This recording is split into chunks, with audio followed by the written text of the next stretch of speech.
Welcome to Awaken the Mind, the NLP and Hypnosis Guide, hosted by David Uhas. You're listening to Awaken the Mind, the NLP and Hypnosis Guide, a podcast that inspires the curious to the professional to discover meaningful content and pursue their passions. My name is David Uhas, and I'm a master NLP practitioner and hypnotist, best known for losing over 100 pounds and running 6 marathons in 2 years. And I'm sitting down with hypnotists, NLP practitioners, and coaches to talk about their process, the lessons they've learned, and how to make an impact in the lives of others. Our guest today is Jessica Brace, and she is the video broadcasting queen. Jessica can transform your struggling internet presence into a client-attracting magnet in 5 minutes or less. Combining the atomic power of video marketing with her passion for helping you feel both comfortable and courageous in front of the camera, Jessica helps you create compelling videos that can generate cash for your business. Best-selling author of Ready, Set, Go, Make a Video, 101 YouTube video ideas for your business, and renowned video marketing and business coaching specialist, Jessica Brace helps your business leverage the power of video, build a stronger brand, expand your audience, and become the go-to expert in your field. Jessica offers more than just a video. She understands your desire to have your message impact and improve the lives of others.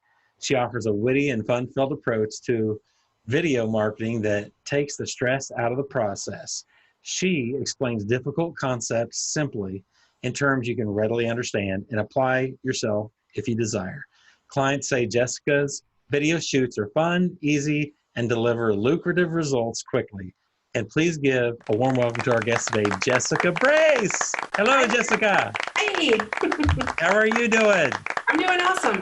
Oh, wonderful. Thank you for being here today. I am so glad that you are here today. This is fun.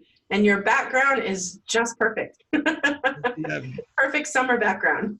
Well, I saw a picture of you in a mermaid outfit, and I thought, man, maybe some crashing waves. Yes. I am the mermaid. So, time-wise, is it 9 o'clock there? It 9 is. p.m. Sunday night? Cool. Yes. Cool. And my littles are refusing to go to bed. They're usually in bedtime is 8:30, but we'll see how it goes. Oh, it's all good. They are welcome to make an appearance if they do. Well, I just loaded up with a bunch of snacks and started a movie, so that will hold them over for a bit. Nice. So you are into video, and I want to learn a little bit about you growing up. Can you tell me about your town you were born in, schools, family, friends, hobbies, interests, role models, favorite books? Yeah, absolutely. I grew up in an odd kind of town, not your typical small town USA for sure. So I grew up at the tip of Cape Cod in a town called Provincetown. So Provincetown is only 3 miles long and 1 mile wide, and about half of it is a national seashore park with sand dunes. So it's very concentrated. Only 2,000 people live there year round, and about 500,000 people come there in July and August. Wow. It's a resort town. So I grew up silent, lonely, and figuring out things to entertain myself as a child for like 10 months out of the year. And then 2 months out of the year was like an everyday carnival of people from all over the world. Wow. So it was really a wild experience to grow up there, which was probably why I'm so balanced, because people are like, you're so wild and you're all over the place and you're traveling and you're doing this and you're doing that. And then you like sit down and paint. And I'm like, well, yeah, because I grew up just like that. It's like half quiet, half not. So yeah, it was really amazing. My family came from Greece and Portugal and over there. And I believe this year, my family restaurant that my great-great-grandparents started is a Portuguese restaurant called the Mayflower Cafe. And I think it's celebrating its 90th year in business this year. Yeah. So long history. Nice. And long history of entrepreneurs for sure. speaking of entrepreneurs, you were a very young entrepreneur. There's a story in your book, by the way, Ready, Set, Go, Make a Video right here. And Yes. Tell me about the seashell story. Oh, yes. So I grew up on the beach, and my grandfather was the harbor master and a fisherman. And we would get these clam shells that are about this big. They're deep sea clam shells. And this was in the 70s. I'm a child in the 70s where everybody smoked. So people in my area would use these C-clam shells as ashtrays or change trays. It was just like this convenient thing. I mean, everybody had them everywhere. And I started a business where I would dig up these shells from the beach, bleach them so they were pretty white, and then I would paint on them. And I would paint seagulls and ocean waves and whales' tails and dolphins and all that stuff with markers and paints. And then I'd load them up into the back of a wagon and walk down the hill to the corner of my street. And it was right where the beach was and all the tourists were walking by for the shops and restaurants. And I would sell my artwork on the seashells. And people would ask me like, oh, what is this? What are you doing? And I said, oh, well, you can buy not a seashell. I figured out, it was funny because I was only 5 when I started this, but I figured out that if I said, do you want to buy a seashell, that people would be like, oh, cutie, cute. And then they would like sometimes buy and sometimes not. So I started saying things like, would you like to buy a piece of Provincetown history? And then people would kind of stop and look at this little 5-year-old girl with pigtails sitting there with her wagon. And they would be like, well, what do you mean? I said, well, this is an authentic treasure from the ocean. And my grandfather, dug it up. And then I would explain the whole process to them and tell them how we would take the clams that were in the shells and we would have a family dinner and everybody would come around and make this dinner. And my aunt would sometimes come and she was the one that made her own wine in the basement, and like this whole story. And people would get so excited about this seashell that they would either buy a whole bunch or they would buy one and hand me, but they would hand me like $10 and $20 bills and tell me how cute I was and tell me to save for college.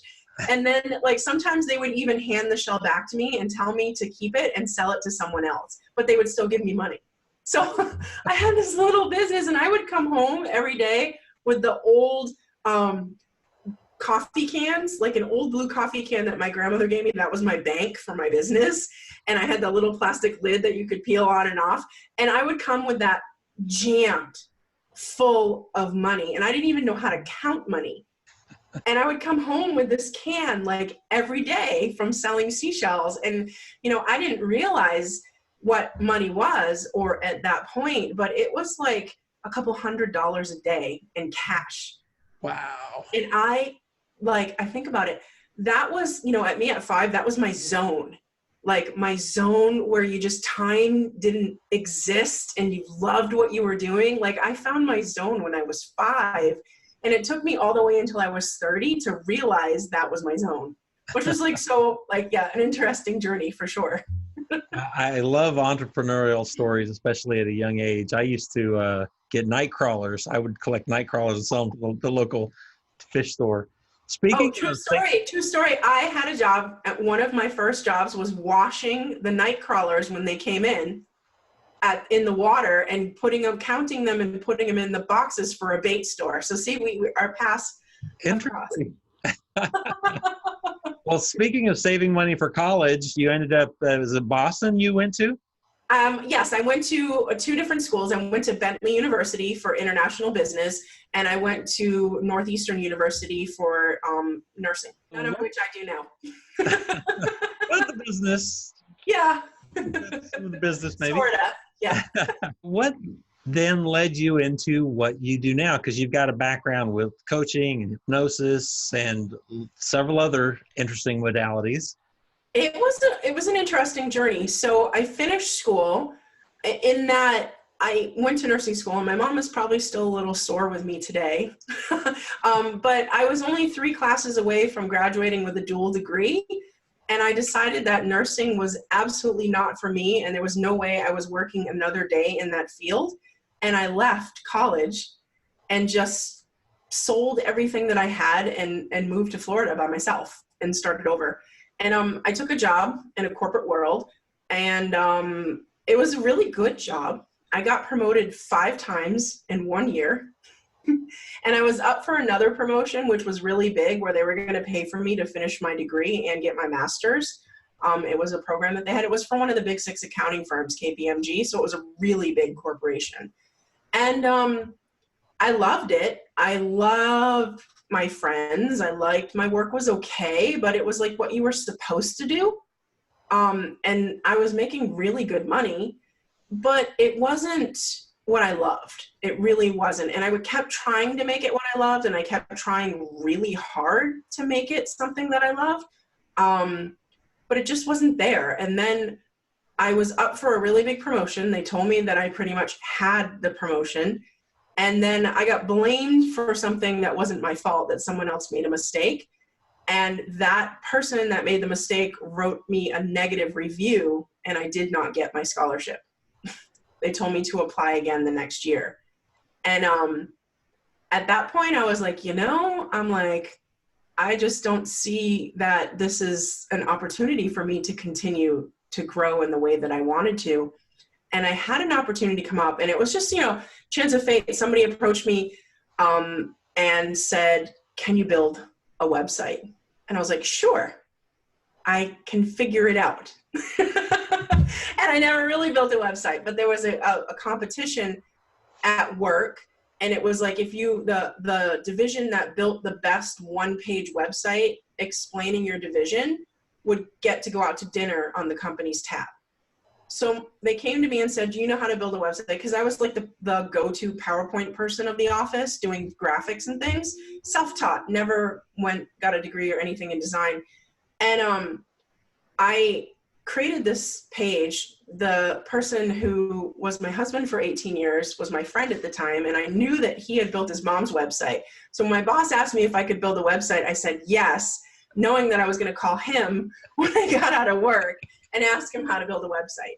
So he showed me that night how to code HTML, and together we built this page, and I brought it to work, and that page ended up winning national, not just for our division, but national for the best group web page design. So with that, people started approaching me going, hey, my husband has this lawn business, my brother has this plumbing business, and I started doing websites on the side, and my website business on just the weekends was more money than I was making in my corporate job within a couple months. Wow. So when that whole blowout happened with me not getting the promotion, I really sat down and was like, what do I really want to do? And where do I really want to go? And it was like, well, corporate is always going to be there, and I can fit in that if I need to, but I don't have any bills. I don't have any assets. I'm only 23 years old. Now, if I'm going to start a business, is the time to start this business. And literally, like, when I made that decision, the next day I got a phone call. Talk about when you make a decision, the universe moves for you. Like, I know that now, but I didn't know that at 23. Like, I get a phone call the next day of a referral from a company who wanted to pay me for 20 hours a week at like it was a huge hourly salary, like $50 an hour, 20 hours a week, to come in and just work on their one website for their company. And then I thought about it. I'm like, well, this will pay all my bills working 20 hours a week, and then I can spend my other 20 hours a week building my business. And so I quit. I turned in my 2-week notice. I said yes to that opportunity. And within 6 months, I was over 100K in business. Wow. Yeah, doing websites. And that was back when websites were like, you had to advertise your website design company in the yellow pages because there was no search engines. It was so bad. Like I had a full page ad in the yellow pages advertising my website design company, because people were just at the point of like understanding that they needed a website for their business. That's taking me back to early like AOL days. And yeah, this was 1999, just for reference. That 1999 is when I started doing freelance work. And that's what I've done ever since, working from home, traveling a lot, digital, people talk now like the digital nomad, the laptop lifestyle. And like, I was doing that when you still had to dial up. I remember that. Yeah. Hey, can you do an impersonation of that, the dial-up sound when it was logging in? Oh yeah, the AOL one, the bong bong. Remember that? Yeah. And then it would be like, you've got mail. Before we get into the incredible stuff that you're doing today, we're kind of leading up to that. I want to talk about real quick the thing that I'm so excited about. You know what this is. The thing that anybody that's in change work knows this guy. I think it's Tony Robbins. Yes. And you were the backstage manager for 5 years, right? Talk about that. That is freaking Oh my God. goosebumps. Crazy, right? So it was such a wild, like, way that it happened. It was, you know, sometimes I still sit here and pinch myself, like, how really did that all, like, transpire? I had never heard of personal development. I came from a small town. You know, infomercials, the guy with the big teeth, I knew who he was, but I never watched an infomercial. It wasn't like an interest to me. And in business, working in business, someone said to me, hey, we've got this speaker coming and we're going to do like this free workshop all about, you know, motivation and mindset. Do you want to come? And it was my friend, and he like really wanted me to come. So I went, and it was someone from the Tony Robbins company telling all about this seminar. And I was like, well, this sounds really good. I want to go. How much is it? And he's like, oh, it's $1,000 a person. And I'm like, ooh, that's a lot. I can go on a cruise for that, you know? So that was my thought at the time. And I was like, I had talked to my husband about it, and he's like, no, I don't want to go to that. I'm not sitting there for days in a chair listening to some dude. He's like, I want to go on a cruise. He's like, we put that money in the bank to go on a cruise. And I'm like, fine. And then the salesman called, and we talked to him, and I felt this pull. You know, do you ever feel that pull when it's like something that doesn't make sense? Like a cruise sounds way better than a seminar, but I felt like I needed to go. And the sales guy kept calling me and lowering the price. And finally one day it was down to like $800 for both of us. And I was like, I'm going to pay for it, and I'm going to surprise my husband. Well, he was surprised, not in a good way. So I called the company and asked for a refund, and they're like, no, that's, you know, against our policy. But our policy is if you come for the first day and you don't like it, on the second day at noon, you can come and bring your workbooks, turn them in, and we'll give you a full refund. So I explained this to my husband, and he begrudgingly came to the event with me, and we sat down and we're in the chair, and I loved it. I was like, this is good. I've never heard of this. And I'm going through the book and all the people and the energy and like everything that transpires at a Tony Robbins event. I was over the moon, like just excited about this. And I was kind of afraid to like look over at my husband sitting next to me. And then eventually after like, I think it was like 2 hours, I kind of nudged him, and I was like, so what do you think? And he's like, don't interrupt me. I can't hear what he's saying. And he was like taking like notes like crazy, and he loved it too. So we had our first breakthrough experience at that event where they separate you. They do the fire walk, and, you know, you break through your fears, and you go through, and they do, you know, a little bit of hypnosis and a little bit of this and like all kinds of different things. And I had no idea what any of that was. I was like, just in the point, like, this is really cool stuff. I'm like, this is good. And one of the things that they did at the seminar was you had to list out your worst fears, the things that you fear the most. And we wrote it down, and then you did all the exercise. Then it was supposed to be all gone, and you never had to think about it again because it was gone, right? And later I said to my husband, so what did you write in your notebook? And he goes, well, it doesn't matter. It's like all gone, right? And I'm like, well, I guess that's what they say. And so I said, well, just tell me what you wrote. And we both wrote the same list of fears in the same order. And our number one fear was that we would be bad parents. Both of us had come from alcoholic, abusive homes, and we were uncomfortable with the thought of having children. Of course, we're young at that point. And we had both written the same list of fears, and our number one fear was about a parent. Now, we had been married for 5 years, and we're trying to have a baby, and it was no baby for 5 years. 1 month after that seminar, we were expecting our son.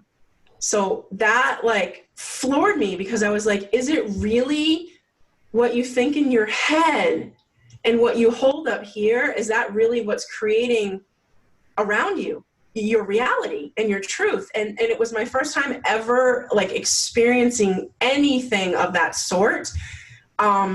And I was blown away. That was it. When I found out that I was expecting a month later after that, I was like, I'm going back to that man with the big teeth. Like, we're gonna see some more of him. So a year later, I went back as a volunteer. And at that event, the registration computer broke. And there was hundreds of people lined up. And we were standing way at the end of the line, and I went to the front of the line and I said, figured out that the computers were broken. There was this guy who was obviously in charge, and he was very red and very sweaty and very stressed out. And I walked up to him and I put my hand on his shoulder and I said, I'm Jessica, what can I do to help you? And he said, I need computers. I just need computers. And he's like freaking out. And I'm like, I'm a graphic designer. I have 3 different laptops in my car. Would that be helpful to you? And he's like, yes. And because all of theirs were networked. So we transferred Excel spreadsheets onto the 3 laptops. We started registering people. It was a really stressful thing. We got through it. At the end, he comes up to me and he said, what's your position here? And I said, I don't know. This is my first time as a volunteer crew member. And he said, well, what would you like to do? And I said, I don't even know what the possibilities are, but I'm here because I want to contribute back because I've received so much. And he said, wait here. And then everybody left. And I'm standing all alone and the room is empty. And I'm like, oh, freight. I'm like, what is that? And then like through a chain of events, the next thing I know, I'm with security. They tell me I have security clearance and I'm being brought backstage and I'm shown a line on the floor and I'm told not to cross that line because that's Mr. Robbins' personal space and nobody goes back there. And welcome to backstage. You're a volunteer. And that was my first time backstage. And I was like floored because it's like, he's like, Tony's like inches away and I'm backstage and I'm doing all these things. And then at the end of the event, they came up to me and they said, look, we have a position that's opening. We would really like for you to try out for that position. Can you fly with us at the next event on this date and try out for this position? So of course I said yes. And then they offered me the position as one of the backstage green room. It's called the green room manager. Wow. So it's basically you're just making everything smooth running backstage. Nice flow. Yeah. So that's what I did for 5 years, working directly with Tony and his wife and anyone who was backstage and meeting the most amazing people. That just, whoever was one of his guests or someone that works for him. I mean, he has an amazing surrounding of people that are really, really good friends of mine now. And it just changed everything in my life. Can you share with some of the celebrities that you got to meet? Or? Oh, sure. Well, the big famous one with Oprah? Yeah. Remember when Oprah was walking on hot coals and she did her whole show? I was there for that. If you look up the press release, if you Google Usher Firewalk with Tony Robbins, look over Usher's right shoulder. That's me. The press photo. I'm going to find that video and we're going to put it on your page. Yeah, I'm there. I'm in the background. You can see me. But yeah, there's tons of celebrities that came through. Melissa Etheridge. He always has celebrities there. But, the celebrities were cool. But what was even cooler is just the everyday average people who were helped by him. And then they come back and they serve so that they can help other people. That was just the biggest, hardest, heart-centered, kindest people that I've ever met in my life. That is something that I intend to do, to go through that. You shared with me, I think it's November in Miami, right? Yes, November in Miami. Yes, we have a group of my friends are all attending together. So past graduates of Tony programs, and we're going back for a reunion. Nice. I will be there. I am signing up as soon as the date is available. Awesome. I'll put that on the page as well. I don't think it's available yet the last time I checked anyway, but as soon as it is, I will sign up. It is. I think I saw it somewhere already. Okay, cool. That's great. I said 12th, but I'm not 100% sure, but I will let you know. Okay, thank you. Well, that is just so cool. Thank you for sharing that part of your... It was a wild ride. I feel this much closer to seeing Tony just having shared that. Oh. Tell me about this book here, Ready, Set, Go, Make a Video. What led up into that? Oh, gosh. So that book came about, was really interesting. So when I started in Tony Robbins and all that, I was still doing website design. And then I had just had a baby. And then it was kind of at the point where WordPress came out and Fiverr was starting to make a thing, and Vistaprint and all of these like hey, you can outsource it for $5 kind of thing. So people were starting to question, like, well, why should I pay you $100 an hour if I can get it for $5 on Fiverr? And I was like, that's a really good question. Right. So I kind of looked at, the joke is like, who moved my cheese at that point from that book, because my whole world had changed in so many ways between Tony and starting to read books on personal development and, looking at different things. And my life, having a new baby and having this business, I was like, I'm like, what else could I do? So I started going to different seminars, and I went to this one seminar out in San Diego by Mike Koenig's, and it was about video and the up and coming video market. Now this was video when it was like, you had to have the flip camera was like all the rage, and it had the little USB port, and you could only record 3 minutes of video before the hard drive would be full. I mean, it was really sad. and this was like the hottest thing. Like, you can take this flip camera and walk into a business and make a video for them and put it online, and, they'll get new customers. And I was like, this is really cool. So I started learning about that, and I went to a Tony Robbins event in Las Vegas, working it, and Mike Koenig's was one of the speakers. And I walked up to him and said, I went to your course and I really enjoyed it, and I learned a lot from it. And he challenged me, and he said, hey, look, he's like, I'm about to do a big, huge worldwide launch, and if you can use my product and my system, and you can send me proof that you made money with it, I will feature you in my worldwide launch as one of my experts. And he's like, but you have 30 days. And he's like, here's my number, here's my assistant's number, here's the email where you send your proof. And he's like, go do it. And I was like, okay. And then he coached me for an hour of how I should do it. And I went home that weekend, and there was a business expo, and I went to the business expo, and I gathered all my intel, and I gathered all my contacts, and then I wrote to everyone. I closed $16,000 in business that weekend. And following Mike's system, and I sent him, hey, here's all the contracts, here's all the checks, here's all the info that I got. He made good on his word. He featured me in his worldwide launch. I was on videos all over the place. He wrote a chapter about exactly what I did in his book that was published. And then he brought me out to San Diego to be on his show and to be on stage to talk about what I did for his thing. And that catapulted me in a whole different direction. Just like that. Wow.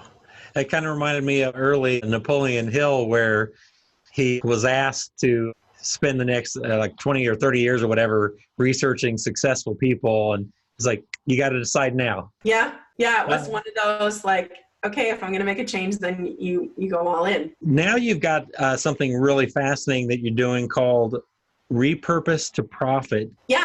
So being in website design, we just celebrated 20 years of owning a website design company. And I still have original clients from 20 years ago that I still work with for different projects.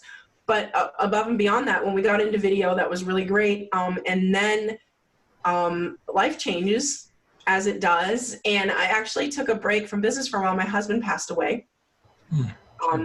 He committed suicide, and it was very traumatic. And we took a year off to spend time with my children and kind of regroup ourselves.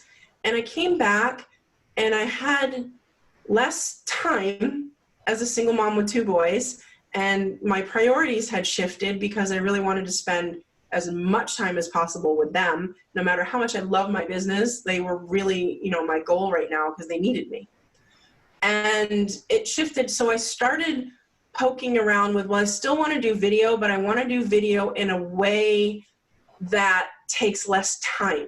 So I started looking at software and programs and different ways to do it. And I started working on it with my clients because I didn't want to have to spend so much time working with my client stuff. And I came up with this system where we create one video, and then we kind of run it through a process that we have here in our office. And that one video turns into 26 different social media posts. So I was like, well, that's really good. What can we do? So I started talking with my clients about it, and they're like, gosh, if I could just spend less time on video. And I was like, well, how about if you spent 1 hour a month on video and we did all the rest? And they were like, tell me more. So we created this whole process, which we call Repurpose to Profit, where our clients come in and they film videos with me via Zoom. And we record a series of 8 videos, and it's all guided by me, exactly what we're going to do step by step, but the clients are the talent. And it works really great. Most of my clients are coaches, speakers, and authors. And we record these videos in an hour or less. Usually your first time is about an hour, but as we keep going every month, it's a little bit less. And then my team takes it from there. So then they're all done. They only have to show up for that hour, and then my team will take those videos, repurpose them into memes, to audio clips, to podcasts, to blogs, to YouTube videos, excuse me, Instagram, LinkedIn. We reformat, we resize, we write everything, we prepare all the graphics, and then we schedule it so that 1 hour that the client invested is an entire month of social media content done on every single platform. Daily posts every single day on every platform. So for 1 hour, I can have a whole month's worth of social media. Yes. Awesome video social media. Oh, wow. Yes. And I was sharing with you a little bit beforehand how I've run into so many people that are just overwhelmed with, there's so much social media out there, and when they see what everybody else is doing, it can be overwhelming. You know, how can I do all of that? There's just one of me, and I've only got so much time. That's really exciting. 1 hour. I can do that. Anybody can do that. And it's so easy because I'm there with you. So you're not alone. And I'm helping you, like, let's adjust your lighting. Let's step away, get a little closer to the camera, you know, use your voice a little clearer. So I'm there to help you make sure that it goes really smooth through the process. And then you're done. You don't even have to touch the camera. I do the start and stop recording and everything. Immediately I'm thinking, what if I don't live in Florida? Am I able to do this online? Yep, it's through Zoom. So it can be anywhere in the world. We have clients that are not even in the United States. Nice. Yes.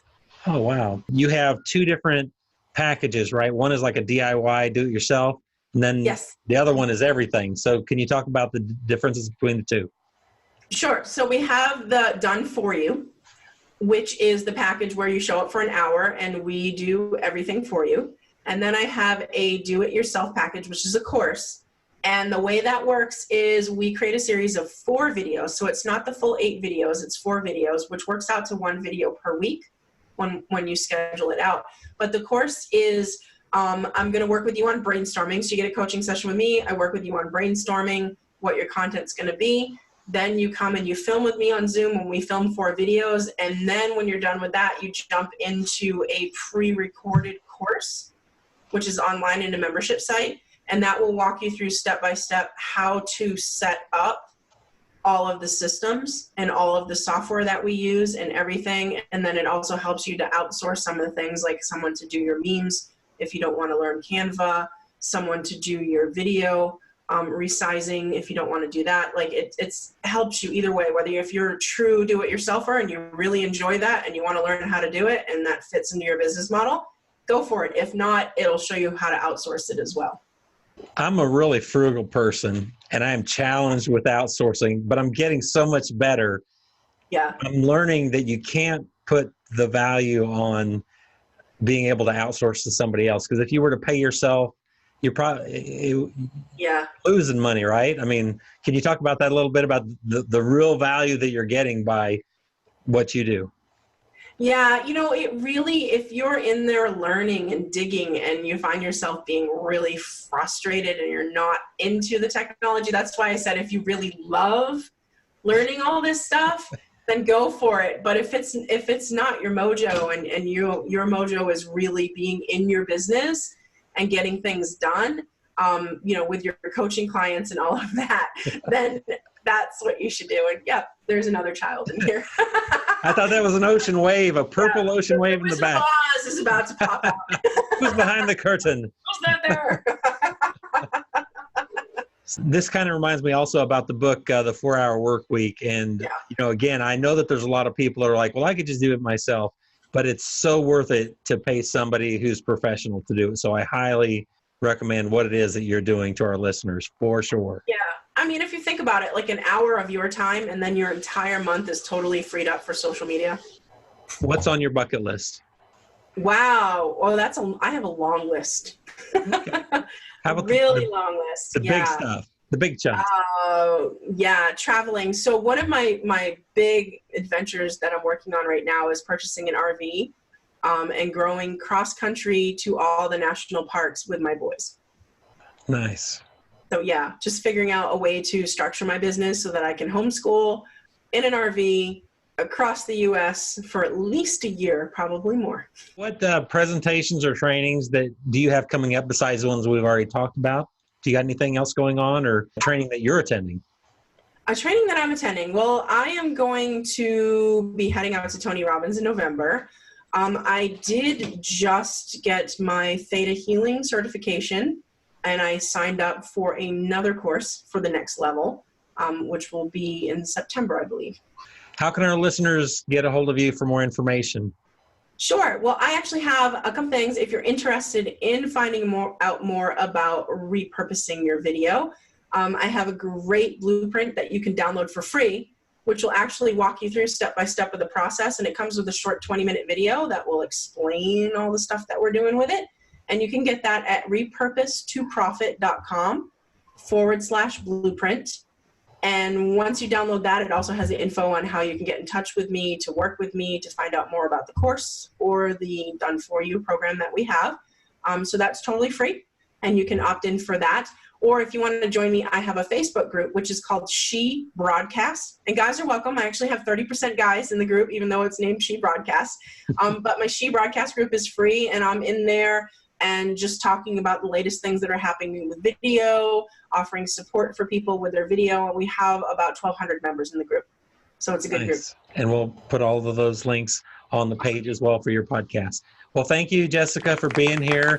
It is wonderful to see you again. And I, again, just really think this is an incredible resource for the person who's really busy and they do not have the time or maybe the technical skills to be able to do it themselves. And wow, 1 hour and you have a full month's worth of social media. That's incredible. And I'll see you in November, hopefully. Awesome. Yes, I'll send you that info over. Thank you for joining us today with Awaken the Mind, hosted by David Juhasz. Awaken the mind, you need to understand. If you can't, you must, and if you must, you can. Now that I got you, let me put you in a trance. Got you feeling hypnotic, your mind, let me massage it. Your thoughts are getting quiet, your stress subsiding. You starting to see images, but it ain't no mirages. Think it's time to calibrate. Take a breath and concentrate. Get into your subconscious. Time to feel the energy, the brain waves. Let's go deep into your memory. Beware of self, let the worries melt. All you see is you and you don't see no one else. Auditory digital, talking to yourself. It might seem bizarre, a feeling you never felt. This is your time to shine. Awaken the mind, the NLP and hypnosis guide. Yeah.